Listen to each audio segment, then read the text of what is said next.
Ouais, Ça c'est va? parfait comme ça. Je suis tellement contente Oh que là tu là. sois venue. Je suis tellement contente. Parce que, c'est ça, j'avais tellement pensé à toi parce que dans le cadre de genre du cours que j'ai été ton élève en théorie, en initiation, la théorie initiation. musicale, comme tu avais une manière tellement cool et ludique et comme passionnée d'enseigner la musique à des gens qui sont surtout comme nous, on était en musique numérique la plupart de notre classe. Donc on avait quand même une bonne idée de la musique et la composition, mais je veux dire pas nécessairement niveau harmonie, niveau écriture. Tu as dit en voir des belles dans nos devoirs, mais comme de nous apprendre pour certains. On partait tous de places différentes, mais pour certains, tu as pris tout le groupe, puis tu as réussi à ce que certaines personnes dans le groupe apprennent à lire la musique, puis sachent c'est quoi des figures de notes, jusqu'à nous enseigner genre la cadence, l'harmonie, puis tout ça vraiment rapidement. Puis j'étais justement marquée par comment tu nous enseignais. C'était un super bel défi. C'est fun. Ouais, j'adore enseigner. Oui. Ma maman, je suis grandi dans une classe. Ah Parce oui? que ma maman, elle était enseignante, elle a pris la retraite il y a 1 an. Mais depuis que j'étais enfant, je voyais ma maman préparer les cours avec plein de cahiers proches d'elle, puis j'ai adoré. Ma mère aussi. J'ai ouais. adoré. Donc avant de faire une maîtrise en composition, j'ai fait une maîtrise en enseignement. Juste pour me... C'est me vrai, conduire tu as fait plus. des études Oui. en enseignement. J'ai fait un bac en... Mais mon parcours, c'était un peu partout.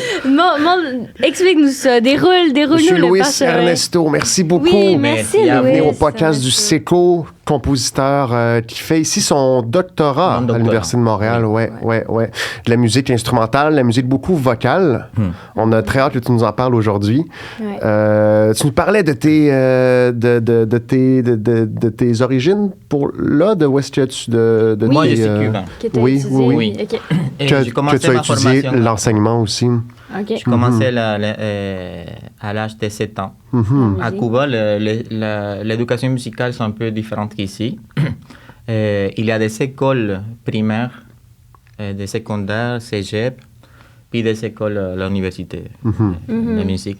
Donc, il y a 3 moments dans ta vie que tu peux accéder à la musique. Soit quand tu es très petit, c'est la plus facile, parce que ensuite tu passes à un système d'éducation séparé, c'est différent les systèmes généraux, même pour le sport.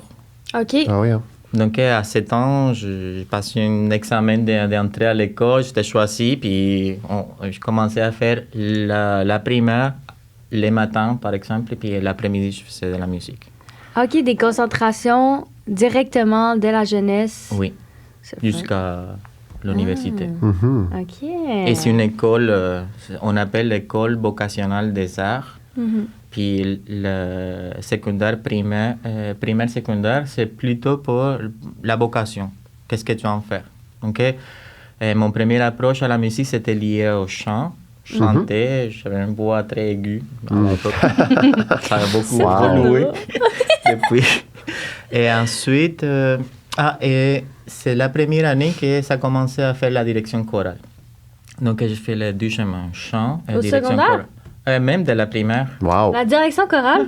C'est incroyable. J'aurais aimé ça voir ça. C'est sûr que ça commence plus sur l'éducation vocale, comment chanter, mais tu commences à voir certains éléments de direction, comment faire bouger ta main, et comment diriger des pièces vraiment simples, mais tu fais comme l'initiation, l'introduction. Non, c'est pas ici qu'on verrait ça. C'est pas ici, Avec non. l'enseignement de la flûte à bec et Pendant du 12 ans. xylophone. Oui. Oui. Non, mais Puis, aussi la musique, en ce moment, comme la musique au secondaire est de moins en moins populaire ici. Puis je me demande si, comme justement... Mais il y a des écoles qui ont une vocation musicale qui sont très populaires puis comme contingentées. Donc, je me demande justement si c'était plus vocationnel, tout le kit. Mais c'est intéressant. J'ai trouvé ça vraiment intéressant parce que ça te donne dans 7 ans, approximativement, c'est la dernière partie de la primaire, puis toute la secondaire, qui c'est 3 années sur 3 années. Ouais. Ça te donne le temps de réfléchir, est-ce que j'aime pas. Des fois, j'avais des collègues qui avaient commencé au piano, puis ils passaient à la clarinette, de la clarinette violon, puis on se promenait un peu. Donc, à la fin de cette formation, tu reçois un diplôme vocationnel. des arts qui te permettent de travailler dans des maisons de la culture, des projets moins en visu. OK. Ensuite, tu fais des examens pour l'entrée au conservatoire. C'est comme les niveaux intermédiaires. Et moi, je l'ai fait en direction chorale. J'étais décidé à faire la formation chorale. Et je me suis diplômé. Mais il avait un côté de professeur. Donc, dans mon diplôme, il disait chanteur, directeur et professeur de musique. Okay. On faisait des cours de pédagogie musicale, de comment enseigner. Donc, à la fin de cette formation, que je fais à Santiago de Cuba, c'est une ville qui est loin de... Pas loin, mais c'était pas trop proche de ma ville de naissance, à Las Tunas, c'est au milieu du pays, à Cuba. Et j'ai fait les examens d'entrée à l'université de Cuba. Okay. À différence d'ici, il y a une seule université. Il y en a une? Une seule. Qui fait de la musique. C'est D'accord. l'université Ah, des Arts. Okay. Et ça, c'est à La Habane, c'est à la capitale. Oh. Donc, je pense que maintenant, il y a comme des facultés à plusieurs endroits. Mais à l'époque, ça fait pas longtemps non plus. C'était juste à La Habane. Ouais. Et j'ai fait 3 examens. J'ai fait l'examen d'entrée pour la composition musicale. C'est à partir de ce moment-là que j'étais intéressé à comment commencer à écrire des musiques. Et je l'ai fait aussi pour la direction d'orchestre. Okay. Et je l'ai fait pour la direction chorale. Oh! Ouais. Donc, c'est la première fois, depuis une trentaine d'années que l'école existait, qu'un étudiant il était choisi dans les 2 programmes en même temps. Ah ouais! Donc, c'était un gros défi parce que la direction il disait est-ce qu'on le fait, on ne le fait pas, parce qu'en même temps, c'est une seule université, tu prends 2 places, donc tu enlèves la possibilité à un autre étudiant. Oui. Mais j'étais la première place des 2 carrières. Donc, j'avais les droits. Premier double bac. Oui. Wow. Est-ce que l'éducation à Cuba, elle est accessible pour tous? Est-ce que les programmes coûtent cher ou est-ce que c'est... Non, c'est gratuit, c'est accessible pour tout le monde. OK. Oui. Fait que peu importe ta vocation, tu peux... Et je me souviens que quand j'étais enfant, et les professeurs, il allait à la ville vraiment à la campagne. Isolé. Là. Isolé. Il y avait 3 petites maisons là. Puis si tu avais les aptitudes, puis tu passais l'examen, je me souviens qu'il avait aussi des enfants qui étaient internés, comment ça se dit, qui vivaient à l'école.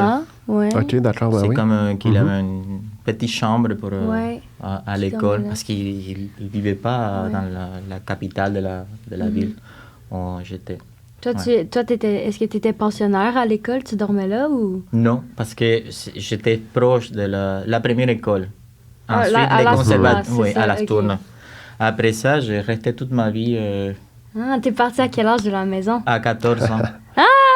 Mon à 14 Dieu. ans. Oui. OK. Donc, je suis allé en première à Holguín. C'était une ville à côté de ma ville de naissance. Mais les programmes de direction chorale étaient moins prestigieux à l'époque. Je voulais vraiment étudier à la capitale de la chorale. Donc, j'ai essayé de faire un changement d'école. Je suis allé à Santiago de Cuba. Là, j'ai fini mes diplômes de conservatoire. Puis, à La Habane, c'était plus long parce que je faisais 2 carrières en même temps. C'est duré un petit peu plus de lo normal. Normalement, c'est 5 années les bacs. Moi, je l'ai fait en 6. Puis, j'ai resté comme professeur et commencé la maîtrise en éducation musicale. Est-ce que à Cuba, comment ça fonctionne? Est-ce que les cours de pédagogie sont dans tous les programmes ou c'est toi qui choisis « je veux une vocation pédagogique aussi » Parce que je sais qu'ailleurs dans le monde, c'est important que les musiciens soient pédagogues aussi. Je crois que après, dans les conservatoires et à l'université, il y a des cours obligatoires à passer. Donc, c'est les cours de pédagogie musicale et de psychologie. Psychologie? Oui. C'est quoi ça, la psychologie? C'est comment le côté psychologique, le côté... psychologie, oui, excuse-moi, j'ai mal compris. Non, c'est ça. Donc, dans les cours de pédagogie, ça apprenait comme des outils pour enseigner de la musique, que des fois, c'est lié à l'enseignement général, mais des fois, il a un côté plus particulier. Puis à côté, on avait une deuxième cours de psychologie. On apprenait beaucoup de techniques, soit pour le travail groupal, avec beaucoup de personnes, ou soit le travail individuel. C'est très intéressant, ça, la psychologie de la musique que vous appreniez. Ben oui, on dirait que c'est pas j'ai pas entendu ça souvent. Oui, sur l'enseignement. D'accord. Mais c'est ça, parce que je sais qu'entre autres, comme on avait participé à une école d'été de médiation avec des gens de l'Université de Montréal à Hartford cet été, puis il y avait des gens justement qui venaient de Vienne en Autriche, puis eux justement dans leur programme de musique, il y a beaucoup de cours sur la médiation, sur la pédagogie, puis c'est comme ça fait partie du processus de formation des musiciens, mais comme à l'UDEM, peut-être que je suis mal renseignée, mais je crois qu'il n'y a pas beaucoup de cours de pédagogie musique. Tu me parlais de la médiation, mais je me souviens qu'en 2011, je commençais la maîtrise en pédagogie, puis on parlait déjà de médiation dans des cours de musique, non? Oui. Donc, c'était comme, OK, c'est... Ouais. J'ai fait tout de suite l'association avec ça. Ouais. Puis là, tu nous parles de toutes tes études à Cuba qui ont l'air... T'as poussé des portes, t'es rentré dans 2 programmes en même temps et tout. Mais ça... Pourquoi tu as choisi Montréal après ça, avec tous ces diplômes et cette belle carrière qui commençait? C'était un long chemin. Juste à la fin de la maîtrise en pédagogie, je suis venu ici à Montréal. Ouais. De nombreux événements sont passés sur ma vie. Puis finalement, mais je me suis vu à un moment donné de ma vie seul ici au Canada. Ouais. Je dis OK. Ah oui. Comment tu peux reformuler tout ça et comment comment continuer. Et j'avais 2 côtés. Je suis loin de la famille, je restais seul ici. Je ne parlais pas le français. Tu ne parlais pas français à ce moment-là? Ni l'anglais. OK. J'étais seul et je venais presque de finir ma carrière, ma formation musicale à Cuba. Donc, c'est plein d'idées. Donc, la première chose que je dis, OK, je suis une ville francophone, il faut que j'apprenne l'idiome. Je suis allé faire la formation en français. Et c'est l'une aussi pour laquelle je suis allé à l'Université de Montréal. Parce que j'avais fait la francisation, je vais passer 2 ans au camp, 1 an et demi. C'est tout le processus qu'a fait le ministère de l'Immigration. Donc, je trouvais un excellent professeur d'intégration professionnelle. J'ai adoré son rencontre. Donc, immigrant, mon accent, c'est certain que c'était fort. Il y avait plein de choses que je ne comprenais pas. Mais il a travaillé à nouveau les côtés psychologiques. Tu ne peux pas changer ton accent parce que tu n'as pas ni ici au Canada. Mais il faut que tu montres que tu es capable, que tu as plein de compétences, plein de...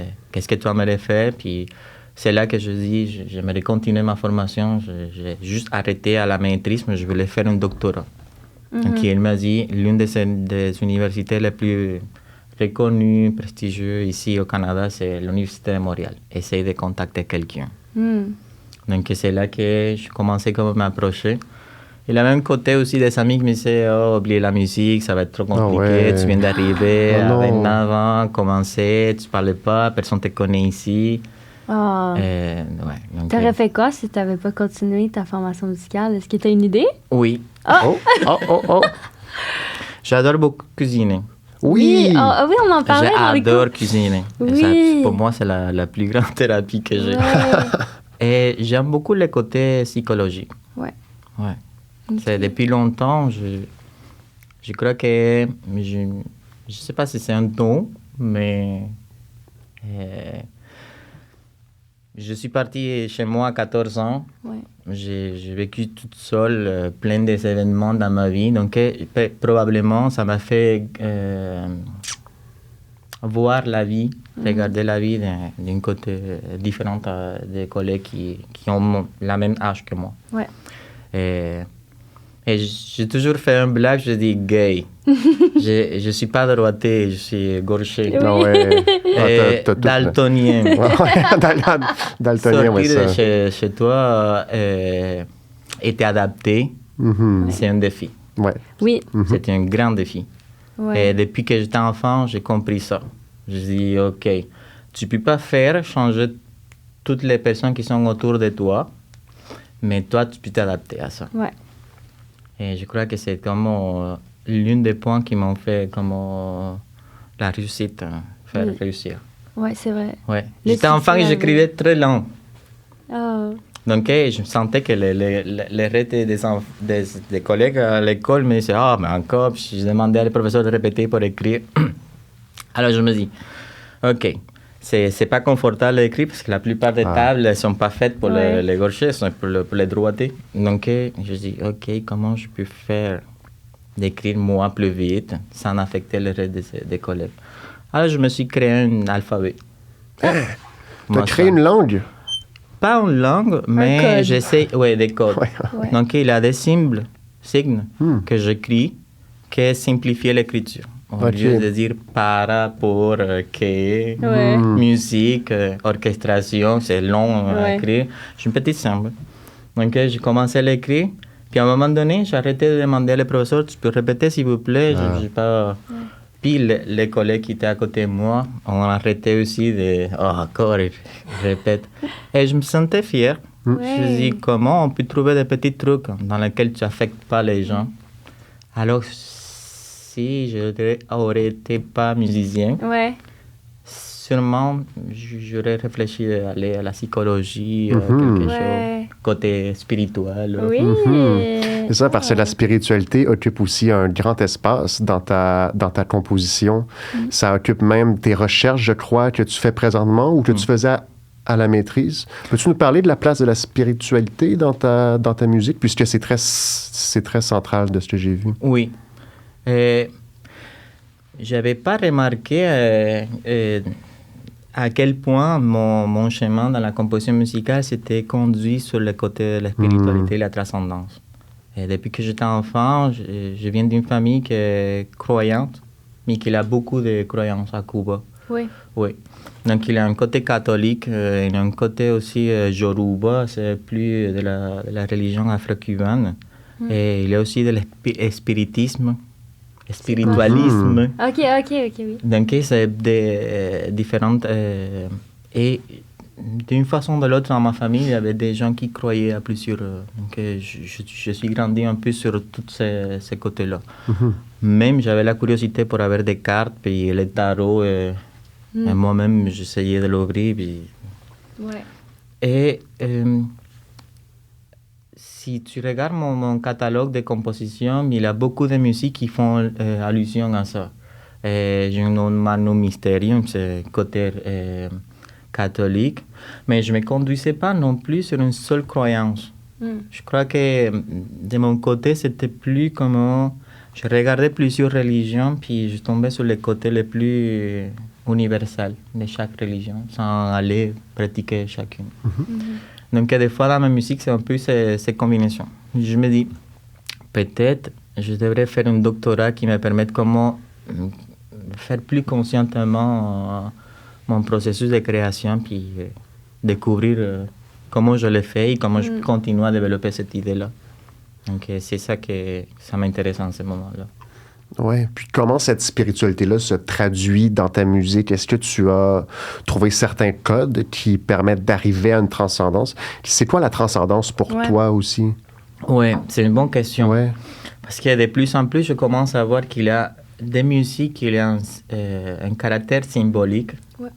Puis il y a une musique qui a un caractère contemplatif.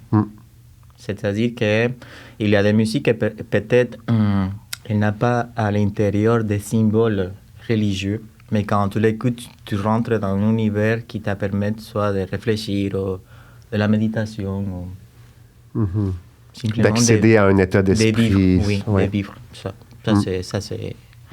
je le trouve C'est une variante. Puis l'autre variante, c'était des musiques qui se composaient prenant en compte certains éléments, soit de la Bible, soit du côté d'une religion afro-cubaine. Je me souviens, j'ai un cycle de pièces pour 3 enfants. 3 enfants. Violon, violoncelle et piano. Les interprètes, c'est les enfants? Oui. Okay. Ils m'ont demandé d'écrire une pièce, puis j'ai commencé lentement. Je faisais une petite pièce, j'ai aimé. Je dis, OK, on va faire. Donc, on a fini pour faire un cycle de pièces, une suite. Ça s'appelle le Carnaval des animaux, comme on sent ça. Mais la différence ici, c'est que chaque animal est lié à une déité Yoruba. Donc, Oja, c'est lié à un animal. Obatala, c'est un dieu afro-cubain. Et quand tu écoutes de la musique, que c'est un animal, c'est comme des différentes intonations liées à les chants qu'on faisait pour la déité. Ou pour la percussion, certains rythmes liés à cette. Donc, le côté de la spiritualité, je travaille, c'est du chemin. Celle de la musique qui te permet d'entrer dans ce caractère de méditation ou d'une expérience personnelle. Et c'est l'autre côté de musique dans lequel il y a certains éléments symboles que quand tu l'écoutes, tu fais soit par les paroles, soit par... Oh, c'est intéressant. Oui, je pense qu'on a ici justement un extrait d'une de tes pièces, Omanium Mysterium. On a parlé en tout début du podcast, qui avait gagné le prix Festivocal 2020. Puis, tu as une très, très belle captation sur ton YouTube qui est faite à l'église Saint-Pierre, qui a été construite par Le Corbusier. Le Corbusier. Oui.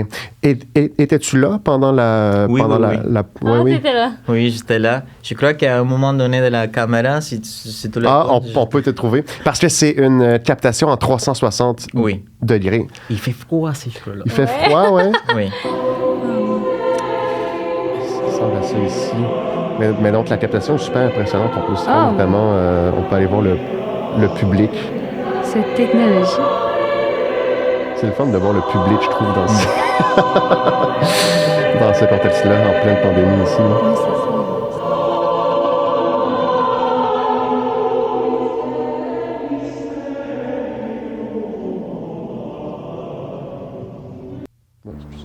On a eu une pub.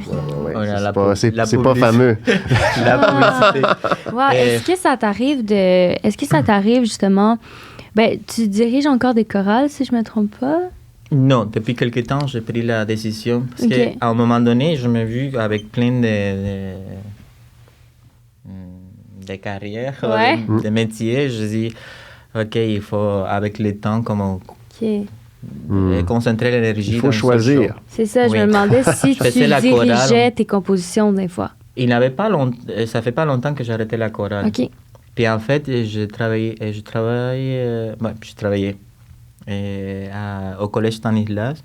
J'avais une chorale pour les enfants. Pour ne pas quitter 100%, je dis, c'est un projet plus petit, mais que c'est une trentaine, quarantaine des enfants qui apprennent des petites chansons à l'unisson. Je reste là. Pas de concerts, peut-être des présentations pour les parents, mais c'est comme le côté du chef en ce moment. OK. Et pour l'enseignement aussi de la musique ou pour la pédagogie, c'est faire de la direction d'orchestre, la composition, la direction chorale, l'enseignement, à un moment donné, c'est beaucoup de choses. C'est ça. Puis la composition, justement, j'espère que tu vas pouvoir nous parler du processus créatif de cette pièce-là en particulier, mais la composition, ça prend beaucoup de temps, ça prend beaucoup de réflexion, d'introspection. Fait que ça, avec 8 carrières en même temps, parfois, c'est difficile d'avoir un petit... On parlait des fois qu'on n'a pas plus que 25 minutes avant de changer de vidéo. Je me dis... Oui. Regarde, la composition, oui. Les gens, ils écoutent 8 minutes, mais 8 minutes, c'est le résumé, c'est l'extrait de... Comme on dit, si on fait une soupe, de l'eau casserole de faire bouillir. Alors, par exemple, cette pièce, ça m'a pris 5-6 mois à l'écrire. à temps plein. À temps plein, ben oui. Yeah. Puis surtout, je suis, ma méthode de composition, c'est je refais les mêmes morceaux dans plusieurs possibilités. Puis je l'entends. OK. Ça veut dire que j'ai une mélodie, mais probablement je vais l'essayer à la soprano, à l'alto, le ténor, et que tal si ténor et alto, et que tal si soprano. Je ne fais pas un seul schéma. Ouais. Et je sais, la plupart des compositeurs aussi, ils ont comme un planning, comme un sketch. Il va formaliser d'avance. Oui, comme certaines idées déjà notées. Moi, pour moi, la composition, c'est une conversation avec moi-même. Donc, pour moi, c'est très difficile à prévoir qu'est-ce qui vient après, parce que c'est comme si j'essayais de fixer une conversation. On ne sait jamais à quoi ça va arriver, quoi que ce soit. Donc, pour moi, même si j'essaye, je te jure, j'essaye de comme, OK, cette fois-là, je vais l'essayer. Mais ça me fais une pas. question, puis cette question, ça me donne une réponse, cette réponse, je dis, OK, je ne vais pas réfléchir à ça, mais je vais faire une deuxième, puis troisième. Donc, je commence, mais je ne sais pas jamais où ça m'amène ça. Wow. Donc, tu composes de façon très linéaire. Ouais. Tu commences du début, tu vas jusqu'à la fin, puis à chaque étape, c'est un peu par essai-erreur. Oui. Tu vois qu'est-ce qui fonctionnerait le mieux. Je te jure, Alexis, puis je pense, je dis, pour moi, je ne cherche pas, je trouve. Wow. C'est bien spirituel, genre comme... Parce que quand tu fais de la composition, je découvre aussi avec la... J'écris quelque chose, je dis, oh wow, ça j'aime. Mais c'était quoi? Et comment je répondrais à ça? Donc, je suis tout le temps en train de réfléchir à ce qui s'était en train de se passer live dans ma musique, puis j'essaie de répondre à ça. Et la réponse va me donner comme l'entrée pour la prochaine étape. Puis je travaille comme ça. Alors qu'O Magnum Mysterium, c'est une pièce qui s'était commandée. Il avait fixé 12 minutes, entre 12 et 20 minutes. Puis c'était une pièce que ça fait longtemps que je voudrais écrire, un O Magnum Mysterium. C'est un moment de ma vie, je voudrais le faire. Donc, et je profite pour faire un peu la publicité. C'est le chor Jóvenes de Madrid. C'est une excellente chorale qui maintenant il se promène par toute Europe et on gagné plein de prix. C'était extraordinaire. J'adorais. Oui. Alors, je savais qu'on aurait un bel ensemble vocal qu'on peut faire. Profite-toi. Oui, faisons des miracles. Donc, j'ai pris le texte traditionnel de O Magnum Mysterium. Et du côté de la spiritualité aussi, je m'intéresse beaucoup à quels sont les points en commun entre les religions. Parce que pour moi, la source, peu importe la distance entre les deux religions, la source est toujours pas mal la même. Alors, je trouve de plus en plus qu'il y a point de contact entre les deux. Le Magnum Mysterium parle de la naissance de Dieu, mais il y a aussi un côté dans la culture Yoruba de comment s'est créée la terre. Donc, c'est une petite légende. Et c'est quand Olodumare est venu à la terre avec son fils Obatala. Obatala, c'est le dieu de tête. Il a donné un escargot et à l'intérieur, il y a une poule. Donc, à l'intérieur de l'escargot, il avait de la terre qu'il a mis toute de l'eau. Et elle a mis sur la terre la poule. Poule, c'est le coco. Oui, la poule. Il a commencé à ouais. Et c'est là qu'est née la terre. C'est beau. Donc, je dis, c'est un peu comme la Genesis, non? Au principe, c'est créé la mer, puis ensuite, c'est la terre. Puis je voyais ça comme, OK, c'est la naissance aussi, puis il parlait de la création. Donc, je mêlais les deux. C'est le moment au moment des solos, c'est cette légende qui parle la soliste. Puis aussi, par exemple, des moments dans le Magnum Mysterium qui dit Dieu est né, mais pas né dans un château, il est né autour des animaux. Donc, en Yoruba, je cherchais les mots. Donc, Akomalu, c'est la bâche. Akonisere, ce sont des mots, mais qui décrivent des animaux. Ouais. La vache, les oiseaux, les porcs à côté. Donc, c'est un peu, au niveau des textes, d'essayer comment d'enrichir la création. Puis, il y a un deité aussi, ça s'appelle Elegua. Elegua, c'est une petite enfant qui ouvre le chemin. Donc, dès que ça commence la pièce, quelques secondes après, on sent le rythme de kila,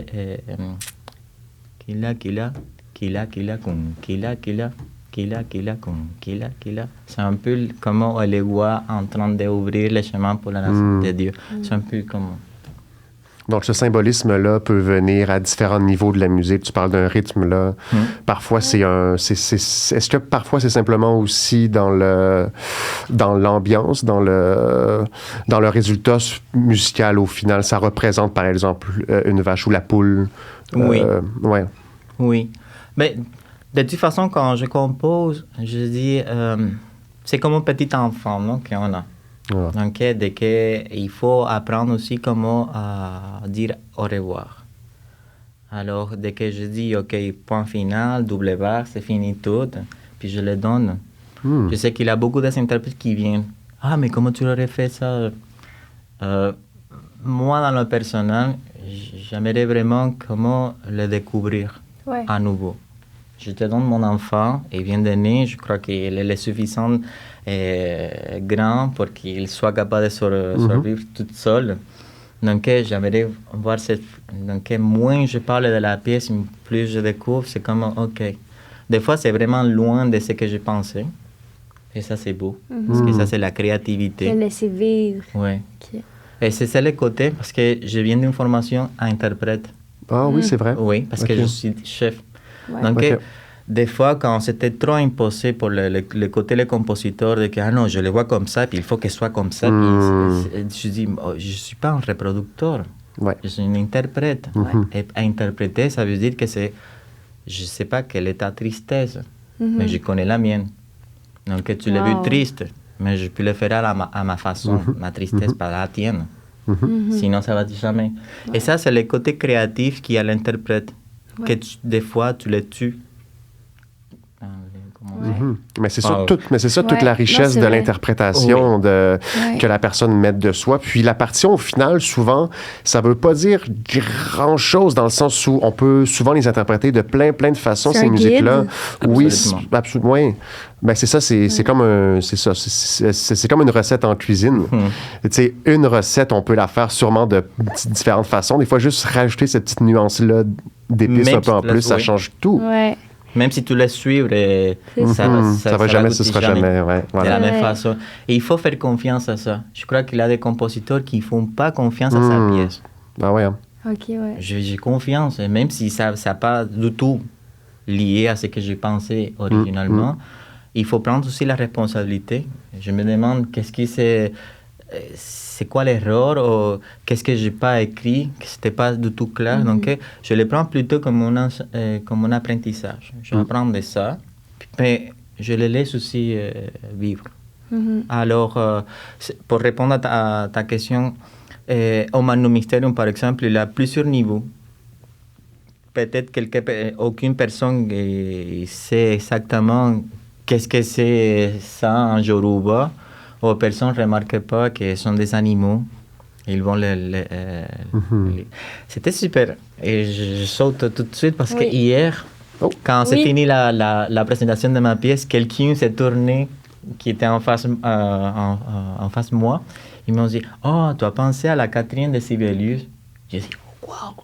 J'ai adoré. Okay. Ah, c'est un beau commentaire. J'ai adoré parce que je dis que quelqu'un, à travers de moi, pense à Sibelius, c'était extraordinaire. Et vraiment, j'avais pensé à Sibelius, à cet endroit. Donc, tu as réussi ton pari. Qu'est-ce que tu as présenté hier soir? Hier, c'était une pièce, ça s'appelle Sar. Sar? S-A-R. Et ça m'a vraiment touché, cet effet-là. Mais en même temps, je me disais, j'attends pas que tout le monde connaisse la Catherine de Sibelius, puis si tu le connais, c'est pas grave. Tu peux la profiter, tu peux l'entendre d'un autre côté. Donc, c'est à toi de décider dans quelle façon tu te situes pour la... Ouais, puis c'est beau ça aussi parce que ça peut, encore une fois, comme tu disais, c'est un apprentissage, te faire revivre ta pièce d'une autre manière. C'est subjectif comment on entend les choses. Puis toutes les expériences d'écoute en concert ou quoi que ce soit, c'est valide. Toutes les émotions qu'on va ressentir, ils ont été là pour de vrai. Fait que c'est le fun que ça les rejoint ce que toi t'as pensé. Mais ça doit aussi être intéressant entendre des commentaires de quelqu'un qui connaissait pas cette pièce, par exemple. Puis là, qui disent « Ah, moi, ça m'a fait penser à telle chose. » Là, tu peux comme réfléchir. « Ah, c'est vrai que ça peut sonner comme ça, hein? » Oui. Fait que c'est beau de voir la confiance que tu as envers tes œuvres. Puis je trouve aussi que c'est beau. C'est le même mot qui me revient en tête, mais d'avoir confiance en la vie puis confiance en les gens qui vont s'en occuper. Puis ça, je trouve ça vraiment le fun. Puis c'est un laisser-aller qui est vraiment inspirant, je trouve. Parce que tu sais, avec le temps, j'ai appris que si tu n'aimes pas ta pièce, personne ne va l'aimer. Donc, quelqu'un m'a demandé une fois, quand tu sais que ta pièce est prête à sortir, je dis quand je l'aime.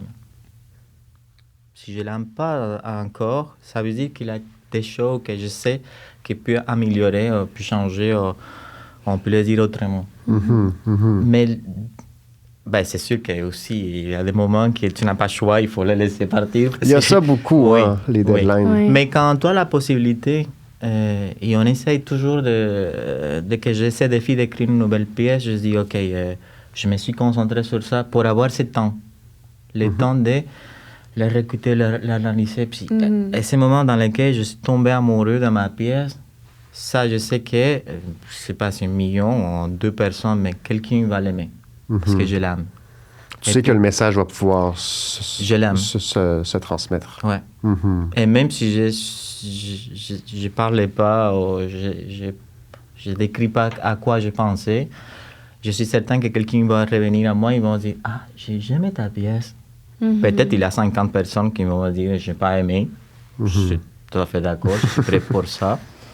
Mais ça me fait plaisir si une seule personne vient et me dit tu sais, ça m'a parlé, ça m'a touché, ça me... Ouais.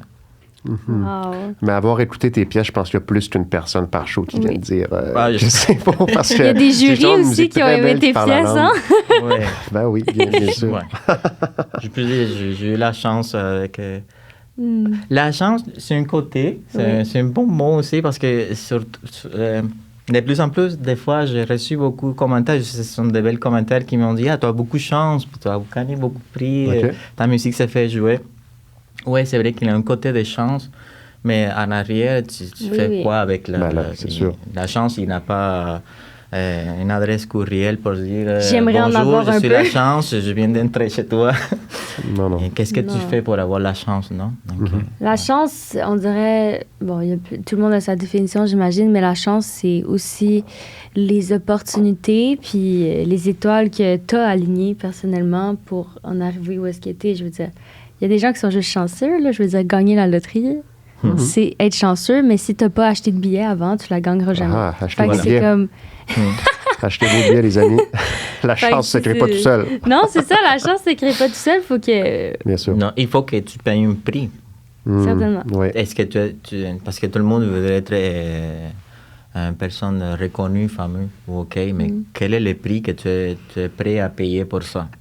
Est-ce que tu es des groupes de personnes qui te réveillent trop tôt, que tu fais à chaque jour quelque chose pour cette rêve? Ou tu simplement t'es assis au sofa puis tu dis tous les jours, j'aimerais être un compositeur. Non. Toi, tu crois beaucoup à la discipline, au travail, au travail très, très fort pour arriver à ses fins. Je suis convaincu que c'est ça le chemin. Ouais. Je ne crois pas les talents, oui. Est-ce que... C'est beau, ça. Ouais, ça, c'est vrai. Mais est-ce qu'à Cuba, en éducation musicale, est-ce que c'est aussi une culture de pratiquer chaque jour, pratiquer longtemps, pratiquer fort?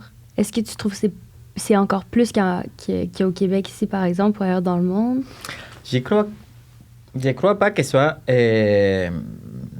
qu'il y a plus ou là moins. Je pense aussi que ça dépend de l'école, ça existe en français, idiosyncrasie. Les quoi? la idiosincrasie. C'est comme... c'est un problème culturel. Ouais. Quand j'étais enfant et j'ai commencé mes études en musique, c'est l'étape dans laquelle il y avait beaucoup de collaborations avec les professeurs russes qui venaient de la Russie. OK. Ok, oui. Ouais, les chambres communistes, il était encore fonctionné. Donc, il y avait beaucoup de professeurs, même qui ne parlaient pas bien l'espagnol. Donc, ma première professeure, c'était Rita Baryshchenko, que je ne comprenais pas exactement depuis que c'est un terroriste. Ouais. Okay, Il me disait non.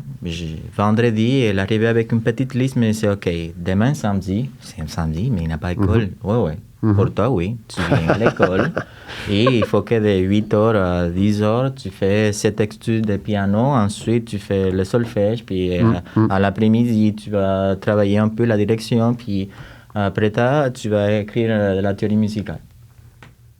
Puis tu dis, elle ne va pas venir un samedi. Oui. Ouais. Des fois, j'étais en train d'étudier, je regardais quelqu'un qui s'est tourné la tête. OK, tu es là. OK, je m'en vais. Mais tu dis, elle ne va pas revenir, c'est samedi. Oui. Ben oui. Des fois, dans l'après-midi, elle passait une deuxième fois et puis elle regardait. Donc, je me suis habitué à que ce n'est pas une question de talent, c'est une question aussi combien du temps et combien d'efforts tu mets pour ça. Oui. Et ça, je l'ai appris d'elle. Même si je ne comprenais pas, je sais, c'est trop strict. Mais ça m'a permis aussi de grandir dans cette discipline de rester. Puis je me souviens que la deuxième fois que j'ai eu vraiment comme un impact dans la formation, c'est que j'arrivais à les cours de composition avec mon professeur à l'époque de composition. Puis je dis, mais... Je n'ai pas eu des idées la semaine passée, donc... mais tu n'as pas eu des idées. Mais composer, c'est comment faire des chaussures. Ouais. Il faut essayer. Exact. Des fois, les chaussures sont belles, puis tu vas les garder, mais des fois, c'est terrible et tu vas les jeter. Mais tu l'as fait. Donc, je ne veux pas que tu fasses une symphonie d'une semaine à l'autre, mais tu peux écrire 3 mesures par jour. Si tu écris 3 mesures par jour à l'année, il m'a fait un compte. Il m'a dit, dans 10 ans, tu vas avoir 3 symphonies, 4 concerts grosso, 2 sonates pour piano. Je dis, c'est vrai. Ouais. Si j'arrive juste à faire 3 mesures par jour. Ouais. Puis c'est pas beaucoup, 3 mesures à tous les jours. C'est un exercice. Mais c'est l'accumulation. Ouais. Puis tu sais, l'inspiration, je trouve que ça vient à ce que tu disais tantôt. L'inspiration, c'est pas... personne n'est assis puis attend qu'il y ait une idée qui tombe dessus. Ça marche pas comme ça, de 1. Puis... de 2, c'est justement, comme tu disais, tu commences quelque part et ensuite ta musique va se répondre à elle-même. Puis là, tu vas continuer la conversation.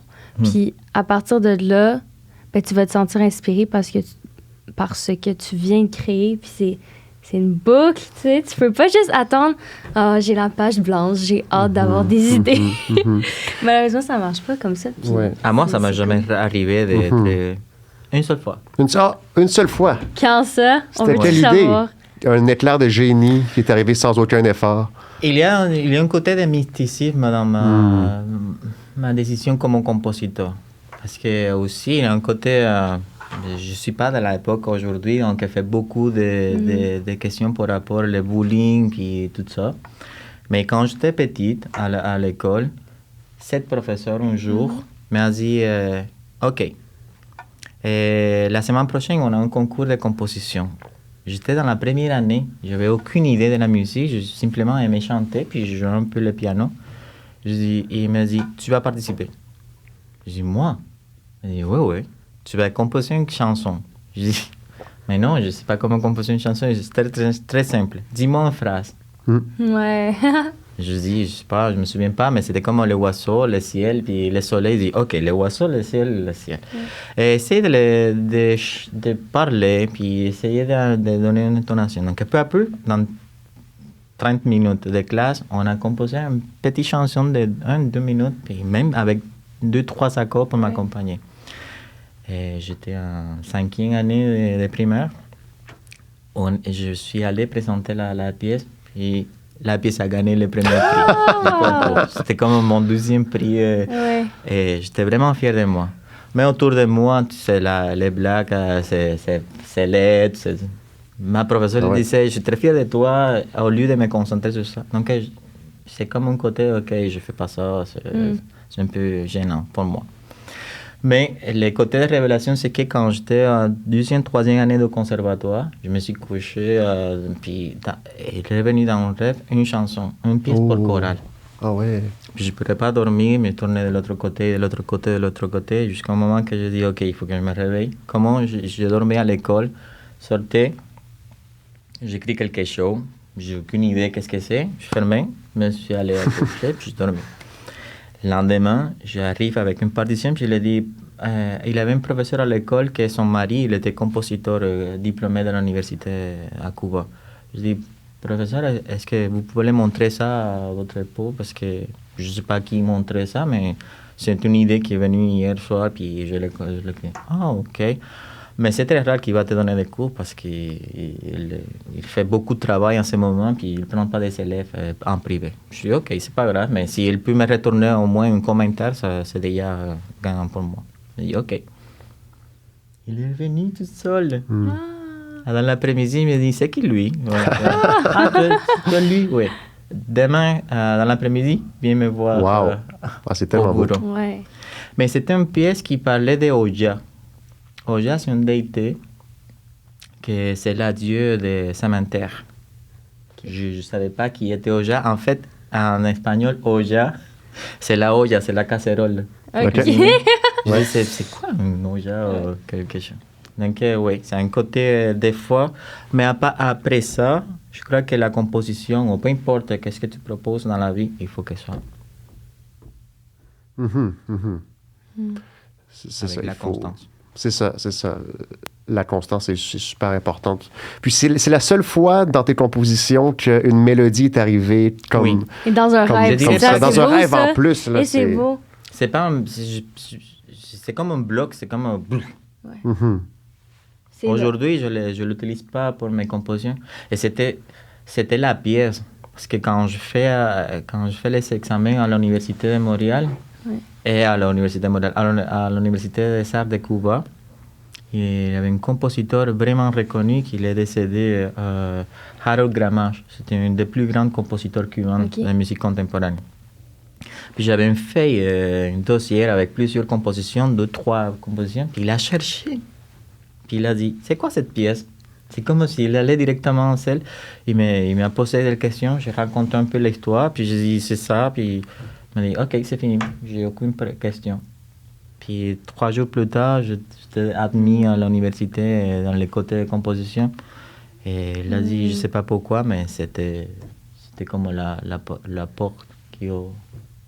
Quel est le nom de cette pièce-là? Est-ce que tu l'as sur ton enlevé. YouTube? Ah, tu l'as enlevé complètement. Et puis je crois qu'il a des pièces qui ont vieilli. OK. Ouais. Ben oui. Et je suis très fier de cette pièce parce qu'elle a accompli Elle a accompli, sa mission. Mm. Et ça, il faut aussi apprendre comment ça... Let go. Oui. Mm-hmm. Même Laissez dans mon programme, dans mon catalogue, il y a des pièces qui ont vieilli. Mm-hmm. Et je l'aime bien, mais il faut les laisser partir aussi. OK, donc quand ça vieillit trop, c'est chop-chop. Oui. OK. On coupe, oui. Pour C'est plusieurs correct. raisons, je me demande, est-ce que c'est moi? Non, c'est pas moi. Je ne le vois pas de ce côté. Je ne suis pas d'accord avec ça. Et j'ai le droit aussi de n'être Bien pas sûr, d'accord avec tu as ce tous les que droits. Ben oui. ce que je pensais. Donc, je ne les montre plus, mais c'est quelque chose que je garde pour moi. Mais c'est beau comment aussi, t'es un musicien qui vient des écoles, des conservatoires, puis comme les institutions ont comme formé ta manière de jouer puis d'être discipliné et tout. Est-ce que pour toi, en ce moment, t'enseignes à plusieurs places, t'es accompagnée, t'as aussi l'université où j'ai pu être une chanceuse élève, mais est-ce que justement l'enseignement puis les institutions, ça continue à t'inspirer comme de travailler avec des plus jeunes, des enfants, des choses comme ça? Est-ce que ça t'inspire ou c'est deux choses que tu gardes vraiment séparées maintenant? La composition puis l'enseignement. L'enseignement. En fait, Les choses que ça me rend le plus, je dis, je suis quelqu'un qui est timide, je suis quelqu'un qui il a la difficulté pour faire des amis ou de communiquer. Même si j'ai des amis qui m'aiment beaucoup et qui disent tu es drôle, c'est amusant. Personnellement, je suis quelqu'un plus côté solitaire. Mais les seuls endroits dans lesquels je me transforme, je les sens, c'est quand je suis dans la classe, quand j'enseigne. Ouais. Je suis pas lui. Je sais pas comment l'expliquer, mais je suis quelqu'un qui est au service des autres.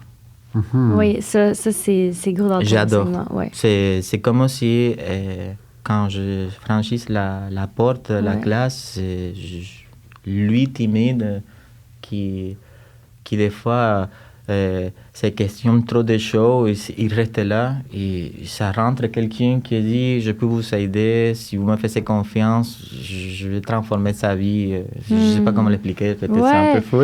Non, mais pour de vrai, quand tu es entré quand on a commencé les cours avec toi, je veux dire, il y a aussi une énorme générosité dans ton enseignement. Tu veux même... Comme tu as appris de la musique à des gens, comme je disais au début, certains qui ne savaient pas encore lire, puis il n'y avait pas de questions niaiseuses, puis les métaphores que tu utilisais, la créativité de ton enseignement, puis justement la générosité de comme... Je me rappelle un des garçons dans notre classe, tu lui as offert de l'aider avec ses cours de piano, avec son solfège, des choses que comme... Tu n'es pas obligé de faire ça, puis la plupart de nos professeurs... Ben, ils sont très généreux, nos profs à l'Université de Montréal, mais dans d'autres institutions. Puis la générosité, la patience, la bienveillance, comme tu dis, c'est totalement vrai. Puis, ouais, moi, ça m'a marqué la métaphore de l'harmonie et de la cuisine, là, que tu m'expliques que c'était une de tes professeurs. Puis, oui. Ça, c'était cool. C'est quoi cette métaphore? Ouais, j'ai pas suivi tes classes. Ah ouais? Pauvre toi, Alexis. Pauvre toi. Pauvre moi, j'ai tout manqué. Non, je parlais... ouais, pour revenir à ça, je te remercie énormément que tu me fais le retour aussi, non? Parce que, en fait, l'une des raisons pour lesquelles je fais un doctorat, à part de développer de nouvelles compétences, puis des outils de composition et tout ça, c'est parce que mon rêve, c'est un jour rester comme professeur à l'université. Ben oui. Ouais. J'adore enseigner. Ouais. Et même s'il faut que j'arrête la composition, je serai prêt à faire. Parce que c'est le seul endroit où je peux rester. Même des fois, je dis, je ne vais pas comme forcer les autres à faire la même chose parce que je ne le vois pas comme un travail. Des fois, je restais 2-3 heures après la classe. Ouais. Puis il y avait des gens qui disaient, mais non, je ne suis pas payé pour ça. Mais oui, je suis payé pour ça. Parce que il y a un côté dans lequel je peux montrer quelque chose, mais ce que les gens ils comprennent pas, c'est qu'on apprend beaucoup plus des autres que ce qu'on a montré. Parce que moi, j'ai montré une seule chose, mais 30 élèves sont en train de me montrer 30 choses. Ah, c'est beau. Donc, c'est le contraire. Je disais, je suis vraiment chanceux. Parce que j'ai 30 pensées qui sont en train de venir vers moi, tandis que 30 personnes attendent la mienne. Je vais venir à ça. Donc, c'est un peu miroir, côté miroir. Puis, je disais, quand je rentre à la classe, je pense plutôt que la note, elle parle plus de moi que de l'élève. Ouais. Je répète la façon de chacune. Puis les résultats de la classe parlent plus de moi que de la classe. Alors, c'est quelque chose, je suis tout le temps en train de réfléchir comment je peux créer cet ambiance-là dans lequel je me sens bien. C'est encore la même chose. Je me sens bien, je suis certain que le reste des gens sont en train de s'amuser aussi. Ouais. Je me sens pas bien, je suis pas confortable. Il y a quelque chose qui ça va pas. C'est ça. Puis là, il faut régler le problème. Ouais. Tu aimes beaucoup travailler avec les enfants aussi. Ouais. Tu as une compagnie qui s'appelle La Chenille Musicale. Chenille Musicale. C'est tellement cute. C'est trop cute. C'est quoi cette compagnie-là? Je l'ai appris ici parce que même si j'aime beaucoup l'enseignement, je sais pas, question de la vie, à Cuba, j'enseignais plus sur le côté conservatoire, université. Je n'ai jamais eu vraiment la possibilité. Une seule fois, une année. Ça a passé très vite. Ici, j'ai vraiment eu plus le temps d'apprendre le français, que c'est grâce à les enfants que j'ai beaucoup amélioré le français. C'était drôle, ça me fait penser. Une directrice d'une école me dit, je veux te engager, mais je m'inquiète parce que des fois, les enfants sont très sincères. OK. Ton accent, c'est fort. Je dis, tu me donnes 3 minutes avec les enfants. Si tu me donnes 3 minutes avec les enfants, tu prends la décision après. Je me dis, OK, on va les voir. Donc, il est arrivé, il dit bonjour. Lui, il vient de Cuba, puis il est enseignant en musique. OK. Mais je dis, oh, bonjour, ça va? Est-ce que vous entendez que mon accent est un peu différent à les autres? Oui. Ah, est-ce que vous pensez que je suis né ici? Donc, dans 3 minutes, je dis, c'est sûrement que je vais faire des erreurs, que je vais me tromper, ou probablement vous ne comprenez pas ce que je suis en train de dire. Mais j'adore la musique, puis je peux enseigner plein de trucs de la musique si vous me promettez que vous m'aidez à moi à améliorer mon français. L'honnêteté avec les enfants. Ne sentez pas gêné à rire parce que moi, je ris beaucoup avec mon accent. Ne sois pas gêné à me corriger parce que je me trompe beaucoup en français. Donc, elle est sortie, la directrice me dit, comment tu as réussi à qu'elle... Je dis, OK, si tu essaies de faire quelqu'un que tu n'es pas, ça, les enfants, ils vont le sentir tout de suite, puis ils vont rire, ils vont faire des blagues, ils vont faire. Mais si tu les montres qui tu es, ton corps, ils vont les répéter du début à la fin. Donc, j'ai jamais eu un problème de côté. Et ça, je l'ai appris avec les enfants. Très beau, ça. Ouais, Vraiment mettre le dialogue en première importance, c'est sûr. Ouais. Oui. Puis, avec la sincérité de la musique, avec l'enfant, c'est incroyable. 2 minutes après qu'il ne se sente pas bien, puis il te le dit. Je ne m'amuse pas, j'aime pas la chanson. Je crois... Et des fois, je crois que plus on grandit, on perd beaucoup plus ses filtres, sans faire du mal. Des fois, on n'est pas trop sincère, puis c'est pas trop éducatif. Ouais. Et ça aide pas beaucoup. Donc, il y a des gens qui sont grandis avec une idée, mais je crois qu'il n'y a pas beaucoup de personnes qui sont courageuses de dire, tu sais, je crois que tu devrais réfléchir, peut-être c'est pas... Puis, la vérité dite trop sec, c'est de la cruauté. Mais une vérité vraiment dite, non? D'une façon de dire, c'est vraiment enrichissant, c'est vraiment... ça aide. Donc, ces côtés sincères, je les trouvais chez les enfants. Mais j'adore enseigner les enfants parce que c'est du côté. C'est absolument vrai. Moi aussi, c'est quelque chose que j'adore. Je trouve que ça me nourrit non seulement en tant que musicienne, mais ça me nourrit en tant que personne, 100%. Les enfants, ils sont honnêtes, pour la plupart, ils sont pas encore, comment dire, ils sont créatifs, ils sont purement créatifs. Puis je trouve ça tellement beau voir ça, là. Les enfants, selon mon expérience, ils détestent que tu les traites comme des personnes avec des problèmes mentaux. Quand tu leur dis l'enfant il va dire non. Donc, je n'ai jamais traité un enfant. Je pense que ça lui manquait le respect de son intelligence. Je dis, ils sont des gens vraiment intelligents. Des fois, il a des idées beaucoup plus fraîches et beaucoup plus intéressantes que la mienne, qui est plein de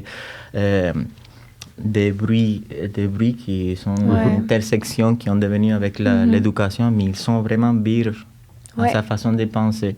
Donc, plus tu respectes ça, plus enrichissant peut être ton enseignement. Il peut te montrer plein de choses que tu dis, j'ai jamais pensé à ça. C'était vraiment beau. Et quand tu sens cette rétroalimentation, puis tu les parles et tu dis, OK, on va les faire pour ça, puis on va répéter pour ça. C'est pas une question de t'imposer à faire quelque chose. Tu l'as de ton côté. Oh, c'est tellement fun. C'est tellement une belle conversation. Merci beaucoup, Louis. Merci. Qu'est-ce que tu composes en ce moment? Qu'est-ce qu'on te souhaite pour 2024? Oui. C'est la question que je pose tout le temps. Qu'est-ce qu'on vous souhaite? Qu'est-ce qu'on te souhaite, lui, pour 2024? bientôt. Non. Oui. Ça passe pas. Ah oui? Ah là là. Et c'est ça, je dis, c'est mieux qu'on pense à parler parce que j'adore la conversation. En ce moment, je compose une pièce, une offertoire. OK. Pour les petits chanteurs de Mont-Royal. Ah, cool. Wow. Donc, c'est une pièce que je devrais livrer dans quelques semaines. OK. Mais c'est une petite pièce Mais c'est pour la messe, pour la fête de Saint-Joseph. C'est le 19 de mars, donc si tout va bien, ça devrait jouer Super. ce jour-là. Ça va être joué où? À l'oratoire Saint-Joseph. L'oratoire, oui, d'accord, très bien. L'oratoire Wow. Saint-Joseph, le 19 mars, c'est donc le rendez-vous. Ben oui. Ah oui. Ah oui, Si tout va bien se passer. Ben oui, ça va très bien se tout va passer. bien. Ouais, c'était Bien sûr. tellement le fun. Oui. Justement, j'ai retrouvé cette générosité-là que tu nous donnes en enseignement dans cette conversation-là. Je suis vraiment Ça me fait contente. plaisir, Oui. je jure, c'est la première fois. Et je dis, je vais essayer de ne pas réfléchir pas trop, parce que sinon je vais dire non, je suis pas disponible. Et donc merci, parce que je me sentais vraiment comme chez moi. Oh! Ben, merci beaucoup, Louis. C'était Merci très, très à intéressant. vous, puis on se tient au courant. Ben oui, on se tient On au se courant. revoit bientôt. Et merci à vous à la maison. À la On se revoit bientôt prochaine! aussi. À bientôt! Oui. J'espère que tout le monde aime. Bravo. Ben oui, bravo, lui. Wow!